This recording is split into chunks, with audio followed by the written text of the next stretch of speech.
નમસ્કાર મિત્રો, હું છું આપનો બિરજુ મકોડા। આજે તમને હું સમજાવવાનો છું ગેસનો ઘરેલું ઉપાય। જો તમને પેટમાં ગેસ થતો હોય અને ઓડકાર આવતા બંધ થઈ ગયા હોય તો આ ટિપ્સ ફોલો કરશો તો ગમે તેવો ગેસ થયો હશે તેમાંથી તમને રાહત મળશે, અને એ પણ તાત્કાલિક। મિત્રો, આ સરસ મજાના છોડ દેખાઈ રહ્યા છે, એ ઘેરે જ વાવેલા છોડ છે આપણે, અને આ છોડના ઉપયોગથી તમારે ગમે તેવો ગેસ હશે તે મટી શકશે। હું તમને આનો ઉપયોગ જણાવું છું, કઈ રીતે આનો ઉપયોગ કરવાનો છે।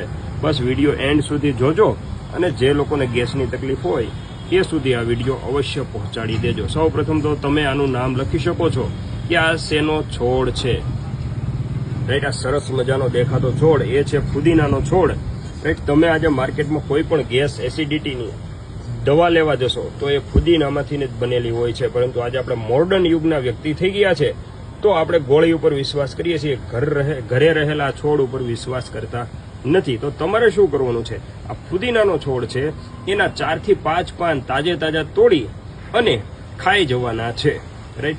જ્યારે પણ તમને ગેસ થાય ત્યારે તમારે ફુદીનાના 4 થી 5 પાન તોડી અને ખાઈ જવાના છે। આ જ્યાં સુધી તમને ગેસ મટે નહીં ત્યાં સુધી ખાવાના। 5 પાન ખાધા, 10-15 મિનિટ પછી ફરી પાછા 5 પાન ખાવ, આવી રીતે તમે કન્ટિન્યુ કરશો તો તમને અડધો કલાકની અંદર તમારો ગેસ મટી જશે। મિત્રો, આવી અવનવી ટિપ્સ માટે અમારી ચેનલને ફોલો કરી લેજો।